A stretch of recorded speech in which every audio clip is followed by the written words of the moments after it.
Hello students, अभी तक हम लोगों ने स्ट्रक्चर ऑफ एटम में क्या क्या सीख लिया। सबसे पहले हमने इसमें एटॉमिक थ्योरीज को डिस्कस किया, फिर हमने फंडामेंटल पार्टिकल्स को डिस्कस किया, फिर हमने इलेक्ट्रॉन्स की डिस्कवरी पढ़ी, फिर हमने प्रोटॉन्स की डिस्कवरी पढ़ी, फिर हम लोगों ने न्यूट्रॉन्स की डिस्कवरी पढ़ी और आज हम एक छोटा सा कॉन्सेप्ट यहाँ पर सीखने जा रहे हैं, रेडियो एक्टिविटी। रेडियो एक्टिविटी को हम यहाँ पर केवल इंट्रोडक्शन ही सीखेंगे, थोड़ा सा ही पढ़ेंगे। इस टॉपिक को डिटेल में हम लोग फिजिक्स में पढ़ने वाले हैं। तो रेडियो एक्टिविटी क्या है, इसको किसने डिस्कवर किया? एक साइंटिस्ट थे हेनरी बेकरल।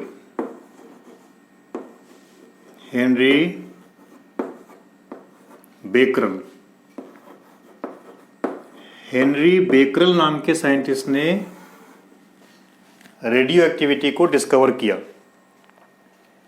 कैसे डिस्कवर किया इन्होंने?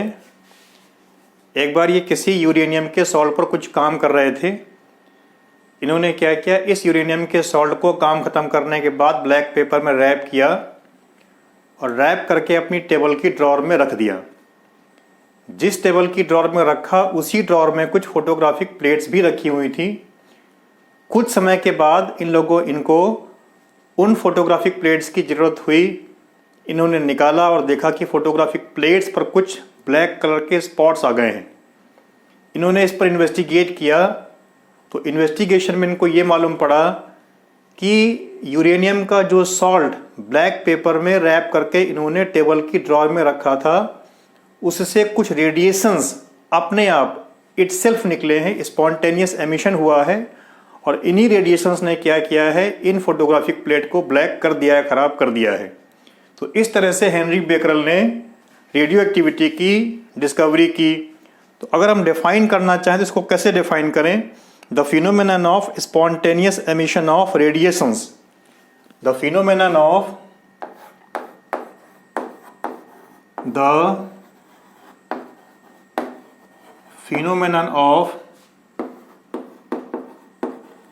spontaneous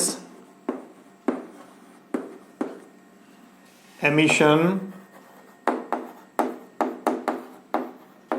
of radiations. The phenomenon of spontaneous emission of radiations by certain elements. By certain elements like, कौन कौन से हो सकते हैं? जैसे like uranium, plutonium etceteras, is called radio activity. Is called radio activity. कुछ खास एलिमेंट्स से, कुछ सर्टेन एलिमेंट्स से रेडिएशंस का अपने आप एमिशन, स्पॉन्टेनियस एमिशन, इसी को हम लोग क्या कहते हैं? रेडियो एक्टिविटी कहते हैं। इसी फिनोमेनन को हम क्या कहते हैं? रेडियो एक्टिविटी कहते हैं। और जिन सब्सटेंसेस से इस तरह के एमिशंस आते हैं, उन सब्सटेंसेस को हम क्या कहते हैं? Radio active substances. And the substances are called radioactive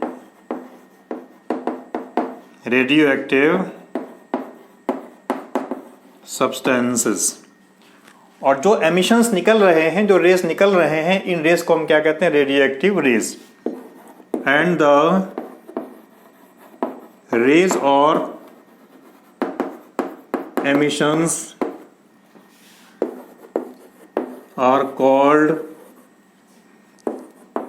radioactive rays. Radioactive rays. हमारे पास तीन तरह की रेडियोएक्टिव रेज हैं। 3 types of radioactive rays. Number 1 alpha rays, number 2 beta rays, number third gamma rays. अब हम क्या करेंगे, इन अल्फा बीटा और गामा रेज को क्या करने वाले हैं, कंपेयर करने वाले हैं। Now we are going to compare the properties of alpha beta and gamma rays. अब हम क्या करने जा रहे हैं, अल्फा बीटा और गामा रेज की प्रॉपर्टीज को कंपेयर करने जा रहे हैं। First point, it is denoted by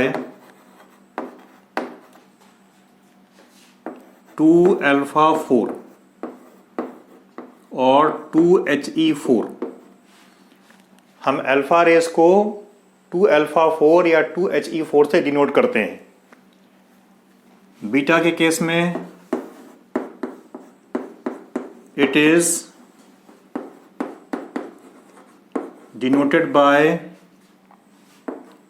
-1E0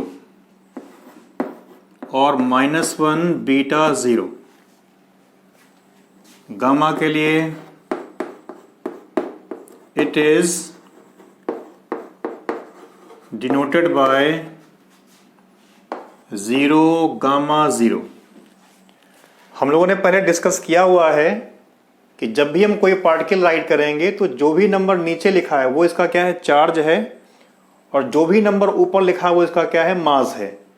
तो हम क्या देख रहे हैं, यहाँ पर नीचे क्या लिखा है, 2। इसका मतलब क्या है कि अल्फा पार्टिकल्स पर जो भी चार्ज प्रेजेंट है वो क्या है, वो 2 पॉजिटिव है।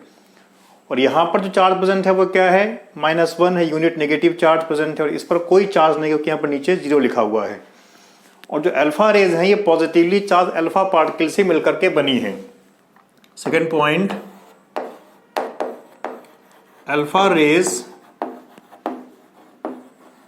are made up of positively charged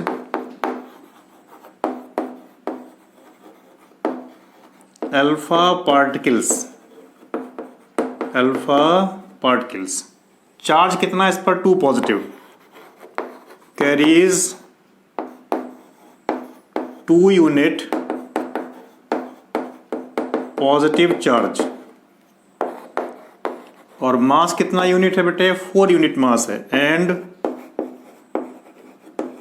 4 unit mass. Beta rays are made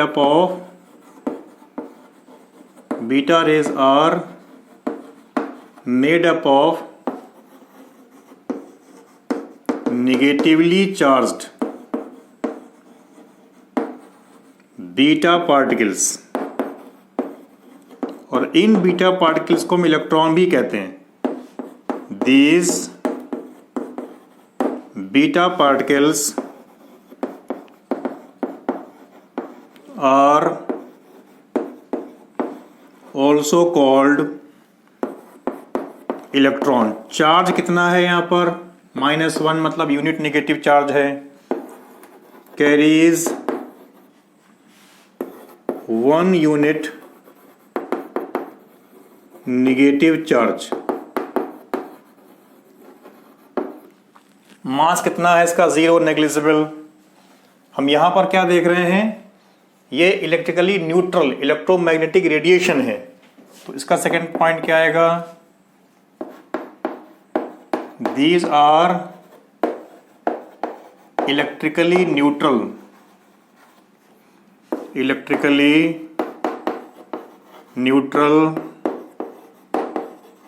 electromagnetic radiations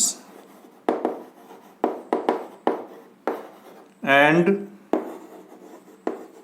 carries no charge and no mass।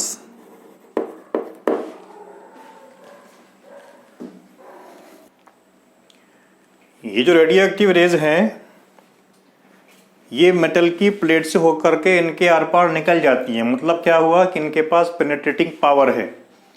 जो अल्फा रेज हैं इनकी पेनिट्रेटिंग पावर मिनिमम है, इनकी पेनिट्रेटिंग पावर अल्फा रेज से ज़्यादा है लेकिन गामा रेज से कम है, और इनकी पेनिट्रेटिंग पावर मैक्सिमम है।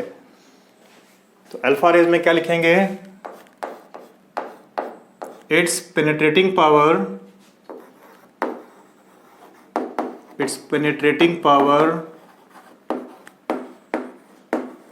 is minimum,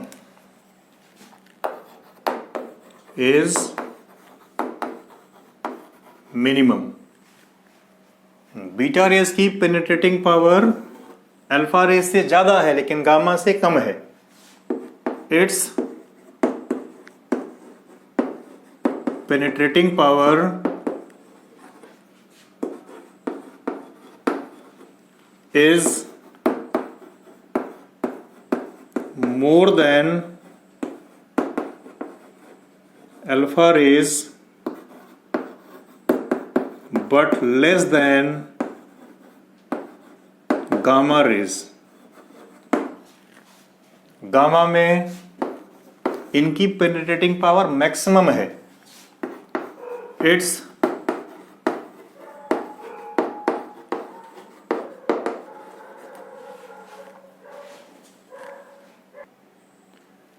penetrating power is maximum. जो गामा रेज हैं इनकी पेनिट्रेटिंग पावर क्या है? मैक्सिमम है।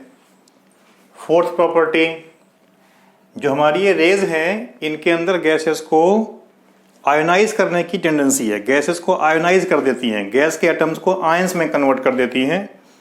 तो अल्फा रेज की आयोनाइजिंग पावर मैक्सिमम है। इट्स आयोनाइजिंग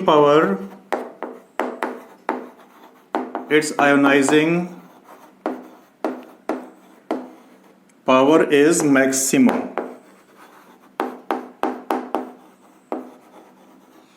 जो बीटा रेज हैं इनकी आयोनाइजिंग पावर अल्फा रेज की आयोनाइजिंग पावर से कम है लेकिन गामा रेज की आयोनाइजिंग पावर से ज्यादा है। Fourth point, it's ionising power is less than alpha rays but more than gamma rays। जो गामा रेज हैं इनकी आयोनाइजिंग पावर मिनिमम है। It's ionising power is minimum. इनकी वेलोसिटी कितनी है? जो अल्फा रेज हैं इनकी वेलोसिटी लाइट की वेलोसिटी की 1/10 है। Its velocity is 1/10 of the velocity of light. इनकी velocity, its velocity is 2.79 into 10⁻10 centimetre per second. और इनकी वेलोसिटी कितनी है? Equal to that of light. Velocity is equal to that of light. ये जो रेडिएशंस हैं फोटोग्राफिक प्लेट को black कर देते हैं, ब्लैकन्स the photographic plate.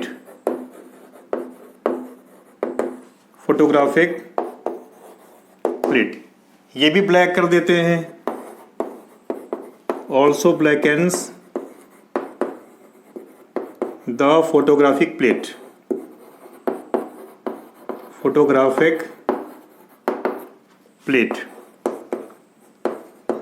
Gamma rays भी ब्लैक कर देते हैं। Also blackens the photographic plate.